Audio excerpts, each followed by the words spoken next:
Joining me on the podcast today, a Diamond King himself, Mr. John Crosby, a good friend, a client, and an extraordinary developer. Mr. John is well known for his development work with The Sanctuary, one of the premier living communities in this area. And I just want to say thank you for coming, and I'm looking forward to hearing some of your stories about what it was like on that incredible journey.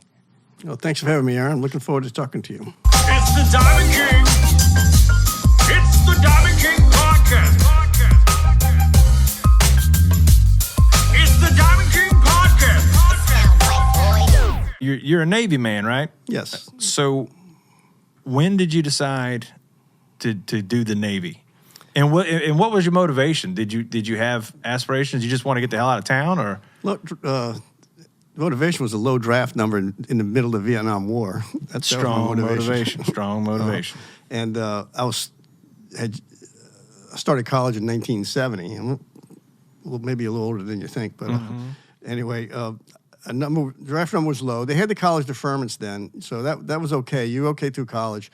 So I guess my sophomore year in college, I'm thinking like, I don't know what's going to happen. This war, this is like 1971, 1972 now. This war's still going on. One of the things my dad told me, he sailed on a merchant ship in World War II. He says, well, when you're in the Navy, they're shooting at the ship. We're in the Army, they're shooting at you. So maybe that might be the better choice, kind of motivated me to go Navy. Anyway, I joined the ROTC at Tulane in my sophomore year. And I said, well, this is it's an opportunity. Let's see how this goes. And I really wanted to be in control of my destiny to the maximum extent I could be, where I was making the choices. If I had to go in the military, I'm going to choose what I'm going to do rather than getting just drafted and going in and letting them tell me what to do. So that's how I got started. And then I had some tremendous opportunities in college. They were looking for pilots. They were looking for nuclear power engineers, officers to serve on submarines. I had opportunities to do all those things. The Navy actually paid for me to get a pilot's license when I was a junior in college. Just go give it a try, see if you like it. Man. And so I went out to Lakefront Airport, after school, and took my flying lessons, and ground school, did really well with that. So they sent me to Pensacola for a week. This is all while I'm still in college, just to get the basics of what they do, for like the boot camp, sort of like you see on the Top Gun movies and things like that, on the basic flight training. And then put me on an aircraft carrier for 6 weeks at the Enterprise, the old one that's been decommissioned. There's a new one that's being built right now, but unbelievable ship, 1,000 feet long, carrying 5,000 people and 120 airplanes. It's these things. Holy smokes. So as a junior in college, like, I'm in. That's just what I want to do. And then I guess at the beginning of my senior year, I guess, I don't know if you want to say I came to my senses. I'm not really sure if that's the right way to put it, but then opted for a more conservative route and went into the Civil Engineer Corps in the Navy and did construction work in the Navy, which is what I think was really expected of me. That's what we had done all the years before. That was what the family business was. So I went in the Navy and I went overseas mostly. And was in the Philippines for 2 years. Was on Diego Garcia, which is an island out in the Indian Ocean. I was a CB, and also did. What's a CB? It's the construction battalion. Gotcha. It's a little acronym for it. It's the Navy's version of the Navy's construction unit. Watch the movie John Wayne and the Fighting CBs. That's how the CB. CBs. That's how the CBs got started. It's a World War II movie, and you don't know what a CB is, dude. I'm not from that. I mean, I know CB radios. Citizens Band. No. Nah. Construction battalion. They have two home ports for the battalions now in the U.S. One's in Gulfport. I don't know if anybody that's ever been to Gulfport knows where the CB base is, and there's another one out in California. And I don't know how many battalions they have right now. Probably only about 4 or 5. A battalion consists of about 750 people, all construction related. You might have some admin people and doctors and things like that, part of your battalion, but you would design to deploy anywhere in the U.S. I mean the world, loaded down with construction equipment on a ship, land on the beach, and you're not the first line there fighting, but you're the ones coming up with the bulldozers and the tractors and building the roads. So they need a landing strip and a marina. In a hurry. that you call the CVs. That's what they. Wow, interesting. I had no idea. I didn't. Fortunately, by the time I got into the Navy full time, Vietnam was pretty much wound down. I was actually in the Philippines when that was happening, when they were airlifting refugees out of Saigon. They were bringing them to Clark Air Base where I was, which was pretty wild. But we still deployed, but not in a combat situation. We go, spend 8 months in the middle of the Indian Ocean, building a base there. So how many years total? It's 4 years. 4 years total. Yeah, And then so after that, you came straight back home? What'd you do? Yeah, I came back, then went kind of straight into the family construction business at that point. So how old were you at that time? 26. 26. So you've done a lot of projects around a lot of parishes. You have a very successful career. That's a lot of people know you mostly in our region for the sanctuary. Had you ever done neighborhood type developments of that anywhere close to that scale before you did that? Well, you see, me actually, again, going back to my dad's days, back to his building houses in the late 50s and then into the 60s. That's pretty much all what he did, was just buy lots in a subdivision and build. Well, then, I guess it was late 60s. He decided he wanted to do some development work, like we did with the sanctuary, where you buy the land, put the streets in. You may sell some lots. You may build, do the building yourself, however you wanted to handle it. So, yeah, going back to what he did, subdivisions like, if anybody's familiar with the West Bank, Park Timbers subdivision, Tall Timbers subdivision, those are in Orleans Parish over General de Gaulle. Then prior to that even was subdivisions in Metairie, Manor Downs, Whitney Heights. He built a lot of houses in there, but didn't do the street development. So, yeah, and then, so to answer your question, yes, that's been something I'd been exposed to and part of as my dad doing it. And then, let's see, later after that, starting in the early 80s, about 1980, was Delamont Place, which is townhomes and condominiums in Metairie, in Old Metairie, which is where the Do Drive-In used to be. For anybody from that area would know that. I'm sure somebody watching knows. Yeah. So anyway, I was in the thick of it at that point with the design of the subdivision, and that gave me a lot of background on it. I mean, I literally did a lot of the design, street work of how the lots were going to be configured for that subdivision. I imagine it's an art form. It is. It's it's you're creating something like one of the things I like about doing this work. You create something, and when it's finished and done, you can stand back and look at it, just like what you do. A little bigger scale, but But there's some feeling of accomplishment when you can stand back and look at your work. The scale, what you say, the scale of those types of jobs, you really have to have your stuff together when you start talking about developing a piece of property where there is nothing, absolutely nothing, and being able to look at that and have vision, and I know that's a skill that you develop over time. Nobody jumps in to anything, my industry or yours. I mean, there's a lot of people going broke getting rich in the jewelry business, and I suspect it's probably even worse in contracting and developing. Everybody think that people make it look easy, and it's just not easy. People have asked the question. The biggest thing I've learned growing up and how we operated was just don't overextend. I mean, you just don't. You're going to have to borrow some money, but you just keep that leverage down. There was a school of thought a long time ago, other people's money, borrow as much as you can, use other people's money to build and develop, but that's great if everything's selling. But when it stops selling or something, this economy slows down, you're stuck with a big... When we started Delamont Place, and it didn't that was a scary one in the beginning. We had like 9 townhomes built. The design was for 350 townhomes and condos. We just got started. What kind of acreage was it? It's 20 acres. It's high density. Gotcha. 3-story condos and townhomes. Prime interest rate was about 21%. Holy smokes! And it's like this is never going to happen. You're standing on that first street looking down at all that empty land. It's like, well, this is never going to happen. Well, it happened. It took a while, and it slowed down really. really bad in the mid to late 80s, 86, 87. And then, but then come back to 1990, it's blowing and going again. And we wrapped it up about 1992. We were finished, everything built. And then, I know I was leading to your question, we felt the next kind of development we would want to do would be on the North Shore. That was where everything was happening. We started looking in the early 90s. This is where we wanted to be. And so we put one of our brothers over here. He moved to Beauchene, and we bought a bunch of lots in Beauchene. Beauchene, it was pretty well established, but they had a lot of infill lots, a lot of lots left over people had held on to. And so I don't know, we probably built 15 or 20 houses in Beauchene, and the whole idea, with the idea of getting established over here on the North Shore.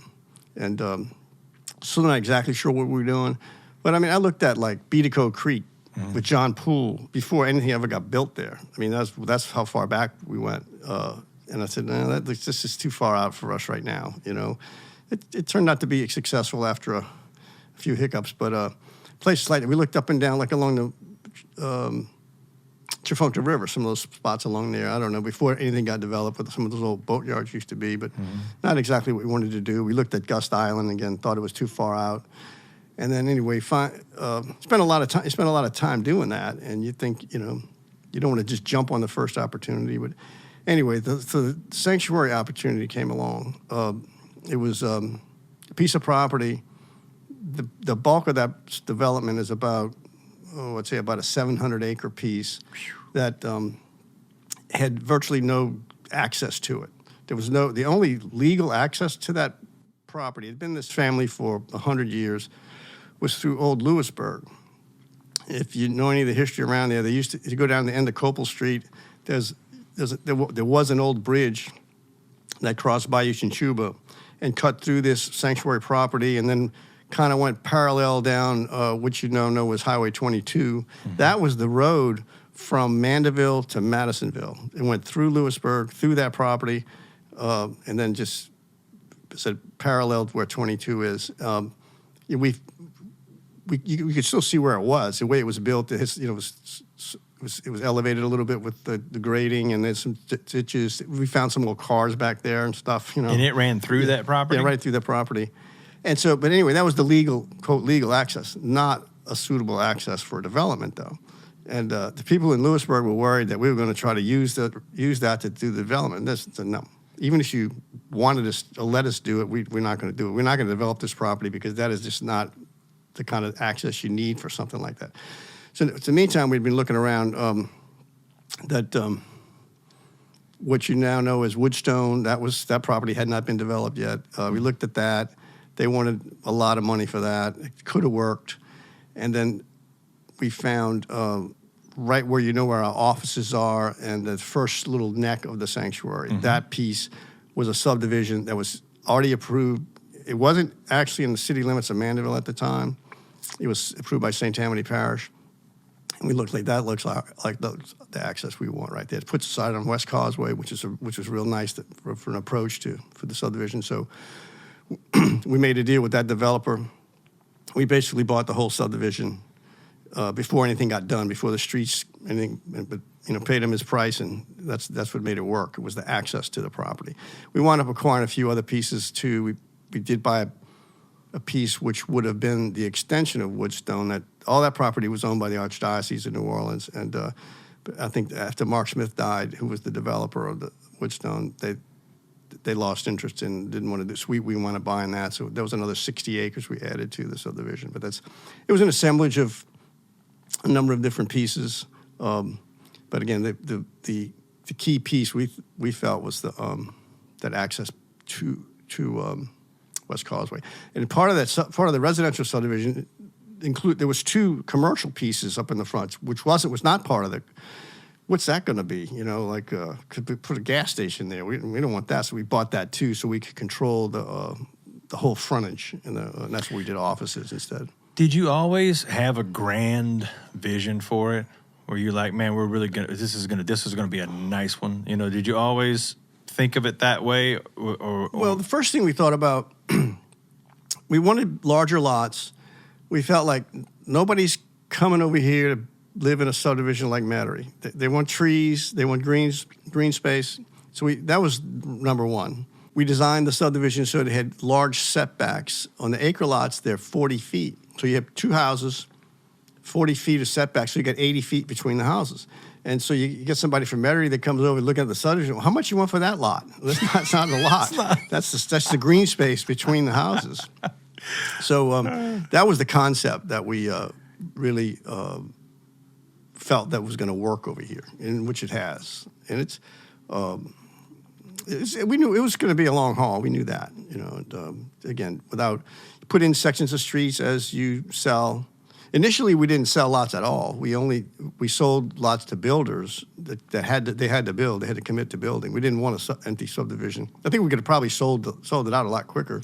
So how many lots are in the development now? The final count now should be about 430. 430. Wow. You're building and working. Now, I don't know what that land was like because I never saw it before what it is, currently.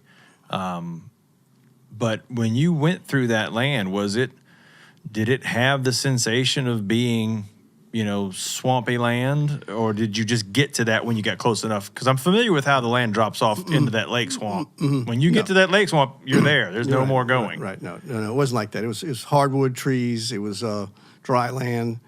It drained really well. It had a lot of natural little creeks that ran through it, and again, one of the things we felt drainage is important, just like it is everywhere. We worked with the natural drainage. We kept all of those natural creeks intact and used those as part of the drainage. It's not high elevation land, but it's high enough, but it's all hard, good clay, solid ground. And yeah, once you get to that wetland line, there's a line. You know when you've hit it. You're walking, and all of a sudden you put your foot down, and bubbles come out. Yep. You got there. And we preserved probably 500 acres of that swamp you're talking about as part of the subdivision, but it's all preserved. Explain to me the notion of how mitigation wetland works, and I know that's a whole other topic, but I've heard people talking about that before, and I don't understand it. How do you? I understand it. I can explain it to you. So, first of all, all these swamp areas you're talking about, that's remained untouched. So there's no worrying about mitigation. There's nothing to do there. Now, in the main bulk of the property, there was some patches of wetlands. It was segregated, rather small, out of, say, the actual development part of the subdivision, which might be 600 acres.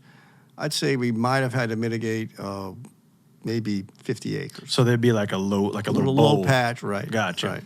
Or the hydrology is such, or the vegetation is such that they could be as small as a quarter of an acre. Because it's a term that people throw around. I don't think anybody really, unless you've gotten there and worked through it, I don't think anybody really understands what it means unless they've faced it. First thing is it gets identified as a wetland. We're going to call that a jurisdictional determination, which means that the Corps of Engineers takes jurisdiction over the property because it's been deemed a wetland. And there's different types of wetlands. And in that area was mostly what they called bottomland hardwoods, where you go, say, north of I-12, you see all those pine trees. They call it a pine savanna, but they're really not the old pine savannas anymore. Now they're all the slash pines, the fast-growing pines, but they still call it a wetland. So anyway, they say, okay, here's 10 acres of wetlands that you're going to develop. So you're going to show, first of all, a need to do that. The first hurdle is to justify why you're going to take 10 acres of wetlands out of existence. So it's not just an automatic thing. It's like doing a feasibility study. You've got to determine a need. They call it a needs analysis. Why do you have to do this? Why do you have to do this project? Why can't you do it somewhere else? And that's part of what you do too. You do an alternative sites analysis. Well, you give them all the marketing reasons. It's why you want to do it here. This is where it's going to work. You go through all that rigmarole. And they finally say, okay, we believe you. We're gonna let you do it. Now you got to pay for the mitigation.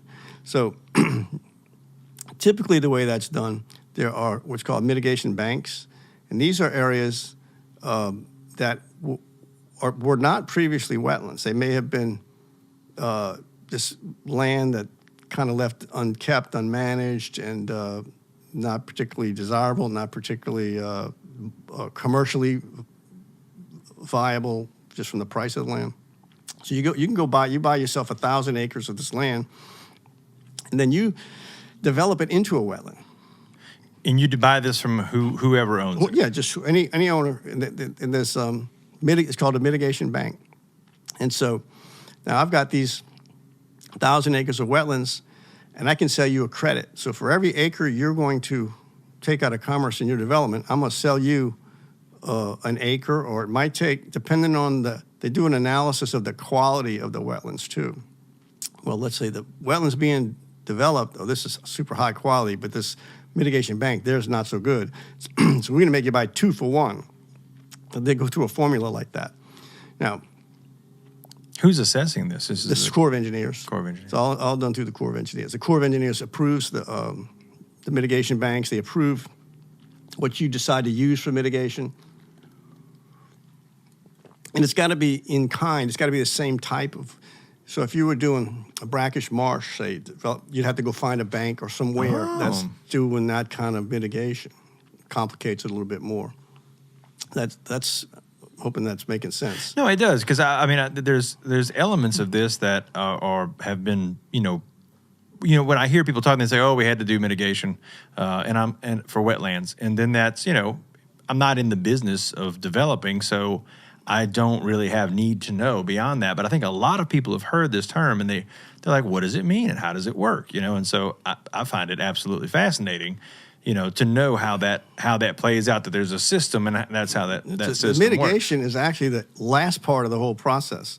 Once you get to the hard part's getting to where they say, okay, the permit's approved. That's the hard part. So it was 700 acres, you said, for sanctuary? Well, the whole thing, counting the undeveloped wetlands, is about 1,200. Wow. That was the other thing. We annexed it into the city of Mandeville.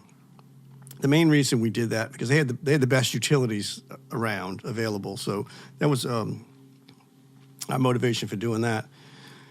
And we pretty much doubled the footprint of the geographical footprint of the city. When you look at a map, Mandeville is smaller than people know. Right. If you really look at the map, it's small. I think people get the impression that a gazillion yards of dirt was hauled in and created this massive high spot, but that is not the truth. No, it's the complete opposite. Exactly. We limited, and we work with the city of Mandeville in these ordinances to limit the amount of fill that's placed under the house, or say on the property. We wanted it just to be confined to under the house, and not. You got trees, you got drainage, it all works. So just leave it alone. You don't have to go in there and regrade and add fill. So you just put the fill under the lot or under the driveway where you need to put it, and leave it like it is. That's how. And that's when we get these big rains that come through. The drainage system's designed. I don't remember the exact criteria they use, like a 100-year storm or something like that. And we get 100-year storms around here about every 2 years. We had 2 last year. Right. But when you get the really big ones that are like, when you get these 15-inch rains in 24 hours, you can't design for that. No. What you got to rely on is what's called the sheet flow, or just the natural flow of the land, which is we were careful not to disrupt. We kept the streets pretty much at natural ground level, so when you build a street, you don't create a dam.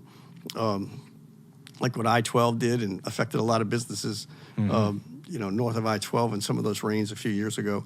In the sanctuary, and coupled with the space between the houses that's left open and left at natural ground level, the water can just sheet flow out and drain like it, just drain naturally, right? Like it did before we were there. So I think in a lot of highly developed areas, and I certainly wouldn't call that highly developed. I mean, there's homes in there, surely, but compared to the density that you were used to working in, that's like, it's farmland by comparison, Right.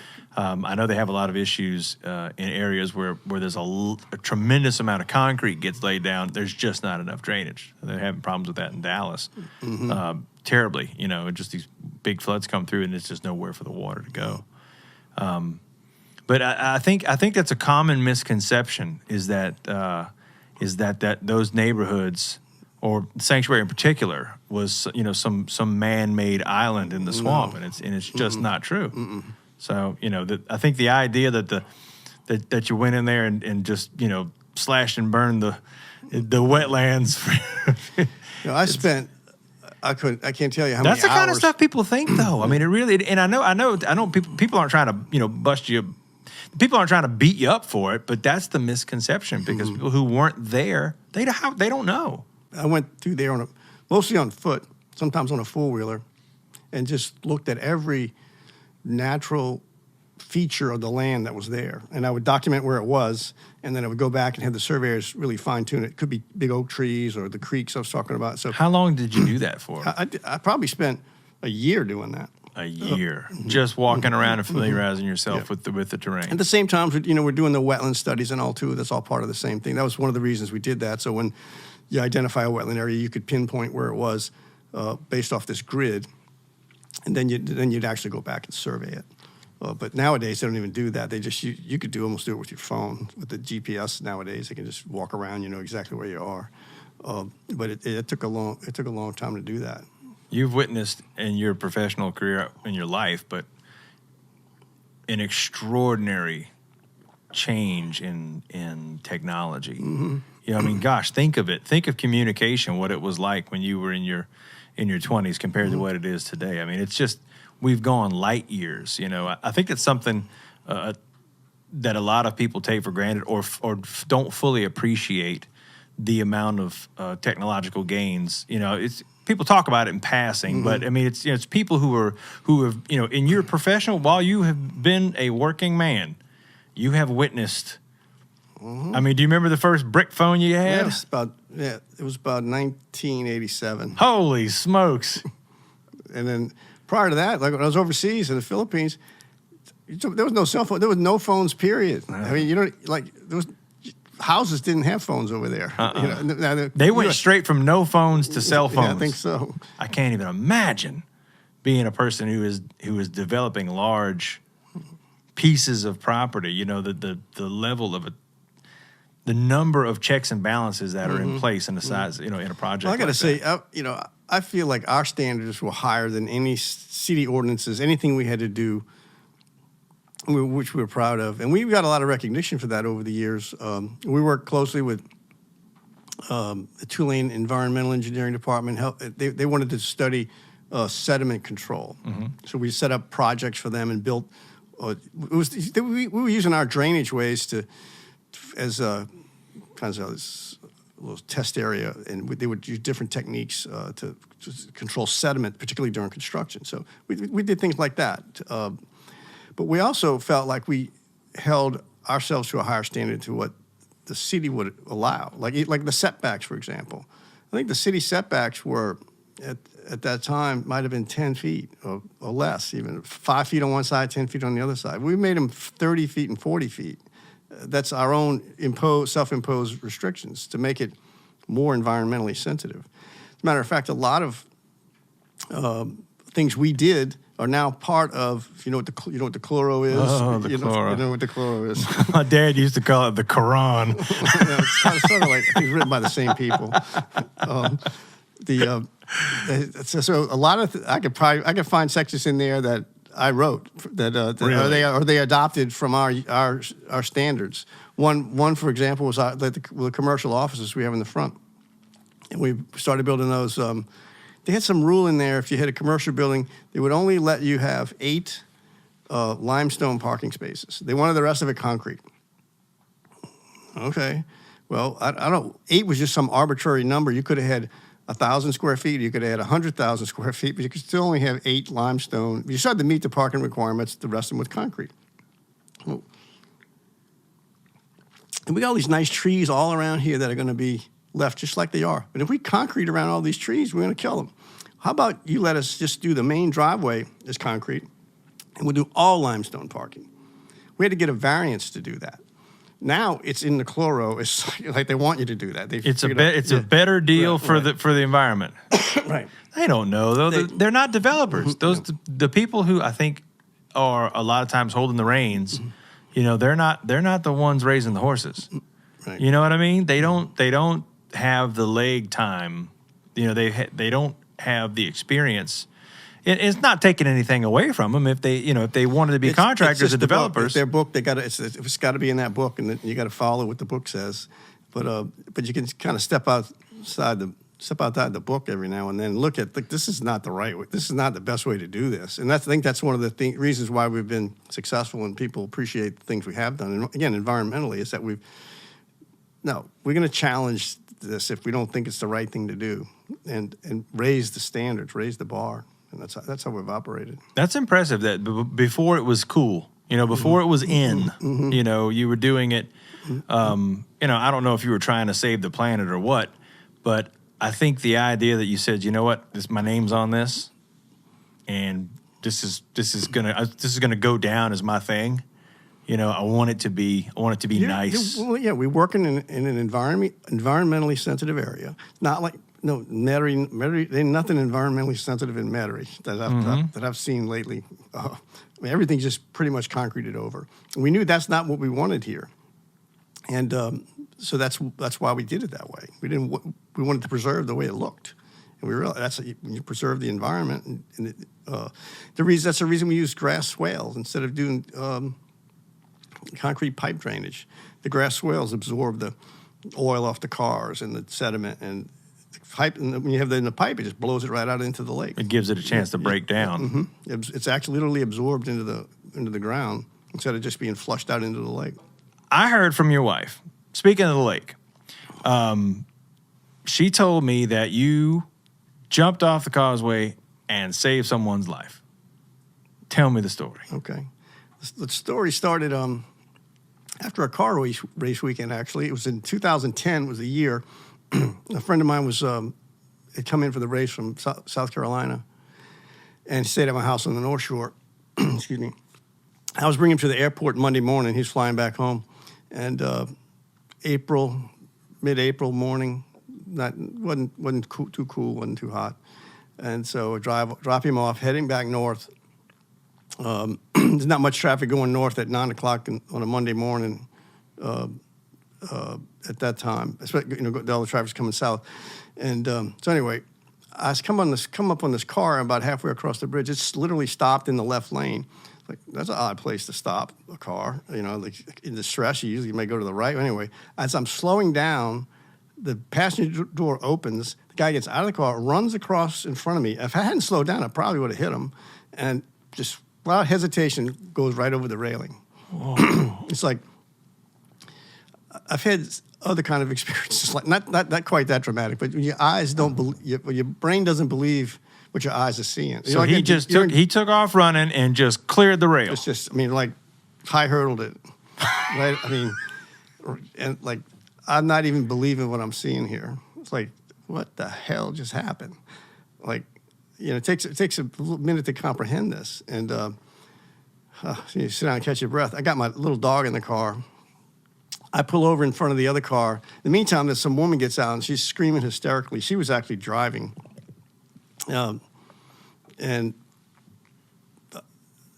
there were husband and wife, but they had been separated and they were having some kind of fight, and I guess the guy had enough, just jump off the bridge. That's when you know you're mad. That's when you had it. But later I learned his mother called me after all that, and he'd been having some issues. But anyway, so I pull over in front of their car, but about like a couple hundred feet down, because this car is going to get slammed. Yeah. And maybe my car will be okay. And anyway, that didn't happen, but I thought about it. So I didn't want to block both lanes. I had to at least pull in front of them. So I'd already called the bridge police. I could hear the sirens. I get over to the side of the bridge, and I see him down in the water, and he's like just not even helping himself. He couldn't swim. Apparently couldn't swim. He was ingesting water, and as he kept going under, and like, man, it happened several times. And I said, I can't sit here and watch this guy just drown in front of me. Just looking at him go down and not come up. It's like, oh, shit. This is 10 years ago? Yeah, it was 12 years ago. 2000. How old were you at the time? 58. 58. Mm-hmm. You're grown up. Mm-hmm. I'm grown up. Grown up man. Mm-hmm. So, all right. I remember some basic stuff from Boy Scout training and all that. Took my shoes off. I was dressed kind of like this. Had jeans and t-shirt on. I jumped off. I'm pretty familiar with that bridge in that area. We used to go fishing around there and all, and just a lot of obstructions in the water. The water's actually pretty shallow. I was more worried about hitting the bottom or hitting something in the water than anything. Jumping, it was 23-foot jump. If there's junk down there. Yeah. So I jump out, my legs extended, so I'm trying to make a big surface area so I don't go down too deep. I jump about 20 feet away from him. I come up behind him. Fortunately for both of us, he was pretty much unconscious at that point. He was still alive, but at one point I thought he died, but his eyes rolled in his head. But he was pretty listless and wasn't doing much. Because I committed to myself that this guy's going to fight me. Adios, I'm kicking him away, and I'll just tread water till the cops come. And but he hung on there, and he was still. I tried to talk to him, but he just wasn't making any sense. So finally, the bridge police show up, and they drop a rope ladder down the side, and one of the bridge police officers climbed down the ladder, and he's got his life jacket on and everything. I got nothing. I'm holding this guy. Well, actually, before the rope ladder came down, they did throw down a life ring to us. We had a life ring with a rope on it, so that was good at that point. Man. And, I didn't have to. How was the water? Was it choppy that day? It wasn't too bad. No, it was maybe a little 2 foot. Makes a difference. Yeah, it makes a difference. And it was. It didn't seem as cold as it was, but I did go into hypothermia after a while, and I'll tell you how that ended. But so anyway, cop gets in the water. We're holding the guy. They come out with one of those basket trucks, boom trucks, and drop the litter thing down in there. We strap the guy in. They hoist him up. So I was going to climb up that ladder. You're not going to make it up that ladder. And I said, all right. So wait. So they dropped the basket down for me, took me out. And so that's when the hypothermia started. And so the EMTs are there. They get me. You ever laid buck naked on the causeway? No. I have. They strip me naked, wrap me up, and they. I'm not doing too bad. Just put me in the back of a police car. With the heater on. I said, go get my dog. There I am. I'm sitting in the back of a police car with nothing on with a blanket, and I got my dog. and then they asked if I wanted to go to the hospital. I said, no, I'm okay. Just all right. So you can go now. I don't even know what my clothes are, And so that's the thanks I get. Yeah. So I'm not getting out of this police car. Somebody's going to drop my car at the end of the bridge, and so that's what they did. It got down to the end, but that's. I tell you what, man, that's cool. That's a cool story. It's funny. You and I got to know each other over at the racetrack. I think that's where we first met. And I want to talk about the track for a minute, briefly. We could talk about it all day, I'm sure. You are a proper race car driver. Don't be modest. You are a proper race car driver. You have an extraordinary level of experience you have a lot of track time. Mm-hmm. You have a lot of track time. And it is safe to say that if you show up in your car and you aim to do business, you'll finish fairly well in your class. Is that a safe assumption? That's fair enough. Appreciate it. Nothing to it, man. That's the truth. It's the truth. You deserve it. Mm-hmm. But there's one track record I don't hold. What is that? That you hold. Oh, yeah, that's true. So I do have a track record, and it was actually John. It was actually Mr. Crosby here. I remember when we first met, I didn't know you. I was like, hello, Mr. Crosby. You're like, call me John. I said, okay, Mr. John. You're like, no, just John. I'm like, I'm calling you Mr. John. But it was actually you. I left the track going very fast. Mm-hmm. I was going about 130. And I made a right-hand turn. I believe it was in turn 9, somewhere abouts. 8's the right, 9's the left, and I think you left the track somewhere between 8 and 9. Yeah, between 8 and 9. I was thinking about 9, and it didn't happen. Yeah. And as I went to go, when I made the right, the car just kept coming around. And it wasn't anything. I didn't do anything wrong. I just didn't have my car was ill set up for the condition that I was putting it in. The car made it at 120. At 130, It said, not today, not today. And the car came on around, and I left the track sideways. And I set the record on that day for the longest accident. Longest slide. Longest slide. It was an accident, but my accident took place over the longest period of distance, place of distance. And it was John actually who used his satellite imagery Measure the distance to for you. measure the distance. And he's like, dude, what was it? I think it was almost 900 feet, I think. I think it was 980. It was almost 1,000 feet. It was very, very far. And you went back and looked at it, and you said, Aaron, I don't think there's another straight line on the track. There's not another straight line that you could have gone that far. Without hitting something. Without hitting something. And I tell you what's funny is that the video, the in-car video is actually on YouTube. If you look up NOLA Motorsports Park longest slide, you'll see me. When I leave the track, when my car spins out, there's actually a moment where I pass another guardrail. guardrail, and there's a big wooden post at the end of that guardrail. And the front of my car, there's a little splitter that sticks out just a couple of inches. I mean, maybe 2 inches. Barely nipped that. I remember seeing that in the It video. hit the splitter and not the nose of the car. I missed ripping the front of my car off by literally 2 inches. If I had been a foot farther, it would have taken the whole front end of the car. It would have ripped the motor off of the car. If I had caught it in the door going that speed, they would have had to helicopter you me. wouldn't have the record either. No, they would have helicoptered me out of there. But no, that was it. It was once things slowed down, I was like, oh, this is going to be a breeze. But it's that high speed. Now you've had a couple of dings on the track, haven't you? Yeah. You got knocked smooth unconscious one time, didn't you? More than once, or just once? Just once. Just once. Was it there? Was it at NOLA? Yeah, that was up in Wisconsin. In Wisconsin? Road America up there. Yeah, that was like. I remember you telling me about How it. did these guys get here so fast? The rescue guys.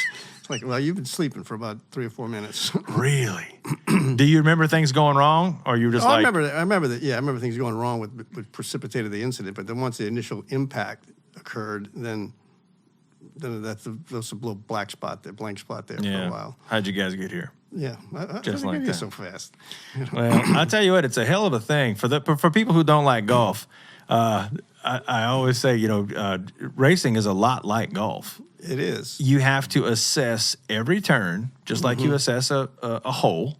You have to decide how you're going to do it, how you're going to approach it. You have to gauge the condition of your equipment, and it's a never-ending assessment. I don't know about you, but when I'm driving my race car, I'm constantly going in my mind. I'm going, do I have a grip? Can I give it more gas? I think I can. Am I sliding? And then when I'm under braking, I'm like, can I brake harder? Am I sliding? It's just a constant, checklist of, can I go faster? I think I'm going to change gears in just a second.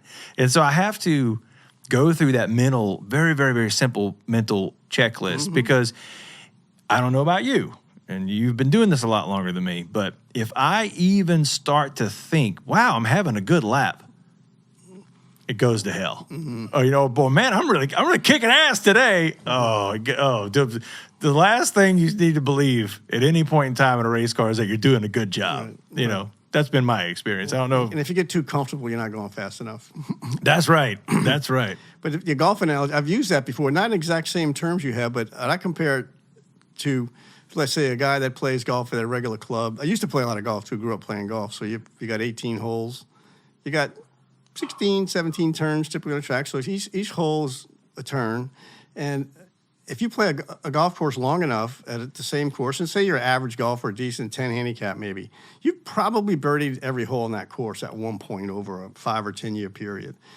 But you can't put those birdies together Not on the in same one day. round. Not on the same round. That's how a racetrack is for an amateur driver. Yeah, you've nailed that turn this time. The next time you screw it up, and that's the difference between, let's say, mere mortal drivers versus the pros versus the golfers, pro golfers. They don't birdie every hole every time, but it's going to be a par or less probably. So that's the difference. They're more consistent in each turn than you or I would be. So that's anyway. That's my 2 cents on. No, golf it's analogy. true. It's true. No, it is true. And whenever you are not making a living as a race car driver. However, you are highly experienced, and you are certainly better than the average bear.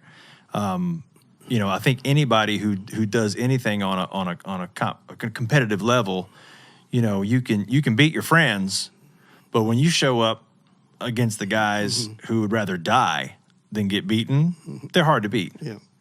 And when they're well backed, it's difficult to compete. I had the very good fortune of crewing for a couple of Trans Am races with the Trans Am team, which does not stand for the Pontiac Trans Am.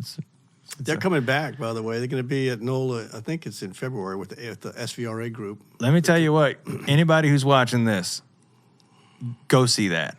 That is the coolest experience you can have at a racetrack, I think, because SVRA is vintage race cars. For folks who don't know, they've got everything, man. They got Corvettes, they got Mustangs, they got Miatas, they got all kinds of stuff mixed in there. They got vintage stock cars. They've got decommissioned Trans Am cars. There's all kinds of stuff. Just beautiful through all the decades of racing. There's all kinds of cool stuff. And then, of course, the Trans Am, the big show. They have a couple of, I guess, about 3 or so classes of that. They have like a T1, T2, whatever. So the T1s are like spaceships. They're high level machines. They are big power, big tires, beautifully designed, just complete. Most of them are one off. They're handmade cars, most of them. There's no production part on the car. And then down from the Trans Am cars, there's Trans Am, they call them TA2. That's basically like a stock car style car that has, it looks like something that you'd see in NASCAR, except it's got a wing on it and the power is a little bit limited. That's the kind of car I have, and I think that's the most fun, bang for the buck car that there is. I don't think there's another car You still out have the there. car? Yeah, I do. Sadly, I've been working a lot lately. I'm trying to work through this phase of my life where I'm working all the damn time. I'm close. But we remodeled the jewelry store in 2016. And when we did that, we sort of changed our business format and we became a little more exclusive. We limited our product base. I thought that I was going to free myself up. This is what shows you what I know about business. I was running myself crazy. And I said, you know what I'm going to do?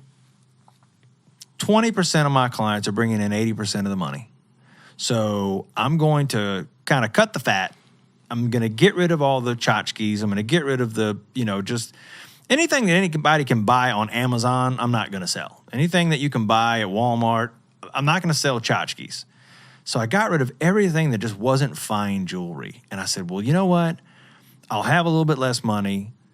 I'll have a few less clients, but at least maybe I'll have a little more free time. And that worked for a very small period of time. And then something I did not foresee is that our business picked up an extraordinary amount. And people reacted very strongly to the fact that we had sort of decided we were going to raise a standard. And I dare I say, it's similar to what you did when you framed out what you wanted to do with the sanctuary. You said, I'm gonna do something that's extra. It's beyond what's normally expected. And I think in the jewelry industry, what's normally expected, there's a lot of different ways to do this. I often liken jewelry stores to restaurants. There's a lot of different restaurants, and they're all different. And jewelry shops are the same way. People do their business the way they like to do it. They advertise their business the way they like to do it, and they merchandise the types of products the way they like to do it. And I said, you know what? I'm just going to really narrow the people I'm going for. I'm going to go for a very little thin section of the populace. And I underestimated how many of those people there were around because people started coming out of the woodwork, and I've literally not been able to do anything but work for about the past going on 6 years. And look, I'm 46. I'm in. These are my serious developmental years for my business, and I understand. And hopefully one day when I'm grown up, I'll have a little more free time to take the car down the track. But I tell you what, I don't get to take it out a lot, but I cannot bring myself to get rid of it. I can't do it. There's no way. I just like looking at the damn thing, you know. Man, Even if you don't get to take it out sometimes, it's just nice to go and see it and look at it and kind of, you know, they really are. You get intimately familiar with these machines. You know, your life is you're trusting your life. That's it. That's another point that I never crossed my mind is that, you know, it was all fun and games until I left that damn road. You know, it was just like happening. It was like a video game, you know what I mean? It was just fun, and I was tearing it up, and I was improving my track times, and everything was. And when I left that road in a hurry, something entered my mind that had never entered my mind before. This can be dangerous. This could be quite dangerous. This is no joke, you know. I learned from it, you know, and I moved on. And I still say the most dangerous part of racing is the drive to the track and the drive home. Amen. Especially if you got the rig with the car behind it. That's no small operation. You normally bring your RV, so you're comfortable. I have an RV too. Mine's a little more compact than yours, but I can't stand being stuck at that track in the wind, in the sun, in the rain. Oh, it takes all the fun out of it. You know, the first few times I went down there, I got a hotel room. After that, I said, oh, no, we're not going to do this anymore. We're going to have to do something different. But be comfortable. Yeah, well, you know, you work. It's not easy. It's hard work. You know, just to get there and get home and all that too. Yeah, it's all just to work. get the car ready. Oh my gosh! And then to make sure that you're prepared, to make sure that the car has everything it needs, to make sure you feel well. You know, I mean, I don't know about you, but if I don't feel well, I don't go out on the damn track. I'll just say I'm sorry, I'm not going. I've stayed up late working on the car before and thought I could drive the next day and got there and said I can't do it. I have to catch the afternoon session. You know, it's not worth it. Bring it out there. I want to, man. I got my kids I got one in the 8th grade and I got one just starting high school. And, you know, the kids take a lot of attention at this time, you know, and I'm trying to spend as much time with them as I can right now because I know it's not going to be long. They're going to be flying the coop and then I'll have maybe a little more time. I don't know. We're not, none of us are insured anything. That's for sure. I'll probably still be out there. No doubt. No, they're gonna find you in the. They're gonna find you out there. Actually, gotten a lot more involved in the past 2 years than I ever thought it would be because the track has undergone a number of management changes, and I've been a lot more involved in the track in the past couple of years. They've had a number of different management changes. The most recent of which started in 2021. So he's almost finished his second year, and they. Really didn't want to get in the business of hosting the events like they normally have done in the past. So I've been doing those, operating the NASA events for them. We do between those and the PCA events we do. Just so y'all know, not to interrupt, NASA is the National Auto Sports Association. They could have come up with a different acronym, but they thought NASA was cool. I agree. It's confusing. So you do NASA and you do PCA, which is Porsche Club of America. Now are you still on the national board for that? No, not anymore. I gave that up years ago. But yeah, I ran the national program for 6 years. That was like a full-time job. It's impressive the amount of legwork that you put into that. I mean, the notifications that you send out. I mean, that's. You still got my emails? Yeah, I get them, and I'm like, damn, he's still doing it. It's impressive, man. It's a lot. It's a lot of work. That's a lot of work, but. I recommend, you know, I know we didn't come here to talk about the racetrack, but I tell you what, I think it's a resource that people don't fully appreciate. Because if you like car shows, dude, the racetrack paddock is the coolest car show ever. Because the people who are there, they will tell you anything you want to know about that car. You go up to some race guy and ask him about his car. You better be ready for an hour. You better be ready. He's going to get a dissertation on shocks. You know, if you know. I told somebody, I said, you know, it's sort of like a car show, but except instead of telling people what your car could do, you're saying, watch what my car is about to do. Stick around. You're gonna see it. and you can tell people about your stuff. Because it's really cool when kids come around, or when guys I love doing that. When guys come around, they're very enthusiastic. I mean, you have a beautiful car. Do you still have your GT3? Yeah, the GT3R. The GT3R. Is it the R or the RS? They call it an R. It's it's an all-out race version. It is one of the coolest cars I've ever seen. It really genuinely is, and it is a thing of beauty. It is. You know, I never understood the Porsche thing growing up because there wasn't a lot of Porsches where I grew up. Hustler? No, not on the country. You know, we knew about a good truck. I tell you, anything you want to know about a tractor, I can work magic on a tractor. But I didn't know anything about Porsches, and then when I started going to the track, I started seeing what these cars were made of, and then I was seeing guys coming with, you know, their street car and putting them on the track. Al Copeland Jr. He's famous for that.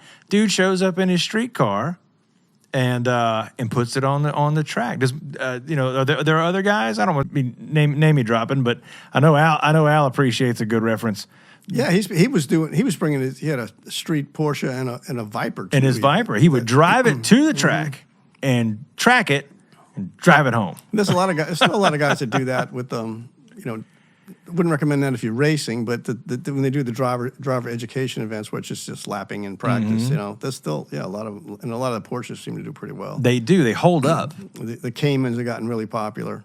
Like the GT4 Caymans. We have two of those GT4 Cayman race cars, but even the street car is pretty They hold stout little together. car. Matter of fact, I think it might have been Dan, or was it Tony that had the Cayman, one of those cars out there? I think they kind of co-owned it, as I recall, and they both spent a little time in it. They had a GT2 early on that ended up getting damaged, sadly, and it's an uncommon car. Oh, yeah. that they had there, and I remember during one of the Porsche Club events, there were some guys sitting around in the evenings, you know, telling stories about cars, and one of them said, and then there's the GT2, that's the ones you hear about but you never see. I was like, Dan's Lincoln had one. And they were like, yeah, whatever. I'm like, no, you really did. It was something crazy. It was like 700 horsepower or something. Turbocharged car, yeah, a lot of horsepower. Insane amount of power. I wanted to thank you for taking the time to come and see me today. I know you have a lot of things going on. You're a busy man. But I really do appreciate our friendship. I appreciate our business relationship, and I just, you know, thank you for taking the time and come and talk with us. And I hope to have you back again sometime. We'll talk about future projects. You show no signs of slowing down, sir. Well, my pleasure being here. Thank you, Aaron. Thank you much. It's the Diamond King. It's the Diamond King Podcast.